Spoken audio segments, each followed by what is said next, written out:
Eastern Cape likhaya le-ANC. Uyabonani namaXhosa nina la anibhadlanga tu. Akhonto apha khonto shem. Akhonto akholutho ku empty la nikhuluma nje kakhulu nerasa kuphela kodwa la emakhandeni ku empty. Yabo nje abantu base Eastern Cape kahle la empty. Labantu laba colonizwe yi-ANC ngendlela echa kusathana. Athi ke nginibekisele. Yabo le ANC nikhohliswa ngayo kuthiwa ikhaya lase Eastern Cape bazange zifonywe even Eastern Cape lo ANC. Kwenzeka ukuthi ama-heroes amaningi wayo were from Eastern Cape, but ANC azange ifonywe Eastern Cape and azange ifonywe umXhosa, ayiqalwanga umXhosa. Nihlulwa yini nama ngabe nibona ANC yanisebenzile nifuna enye political party enizoyivotela nizama ukuthi nihlukane phansi lo ANC. Uyabona la emakhanda nibhadlanga lo wangempela ni. Athi nginibekisele ngapha ngakithi eNatali. Ngapha ngakithi khona i-IFP. Yezo yafonywa umntwana. Yabo manje uthe uzivuma iqala MK. Siwe ngobuningi bethu saphuma kule nto ye-IFP. Siphumile ku-ANC saphuma ku-IFP. Why? Awasisebenzeli la maqembu lawo.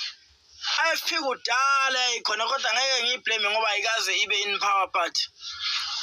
Nayo ayumsebenzi wayo awukho. Awukho isebenzile yona shem. Yakhe ikole, yakhe ibhedlela, yakhe i-stadium kwaba nje. That was not enough. Ayikho enough leyo nto leyo, ayikho enough. Ngangitshela mina ukuthi hayi sakha ama-RDP eNyukhasela. Hayi thina siku-IFP. Hey! That was not enough. Ayikho enough leyo nto leyo. Ayikho enough. Nakho amaJuba College ayikho enough leyo nto leyo. Ayikho enough leyo nto leyo. Into engixakayo ukuthi ke Eastern Cape. Hey. Kambe khona ne-University e-Eastern Cape.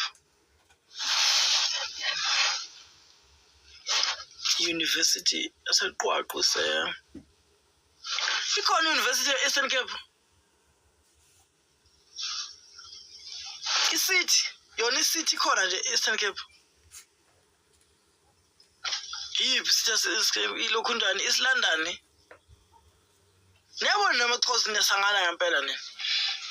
Ngiyangibona mina nqamlani wela umlambo lapha nebhokisi ngathi niyawuwelela kwangaweleka nabuya nalo. Kodwa nisafuna ukuvotela ANC. Uyazi brand ukuthi ngempela cutting edge yini nje enivelayo. Cutting edge sengeyamaXhosa manje okuhlupheka kwawo. Kodwa still bafuna ukuvotela ANC.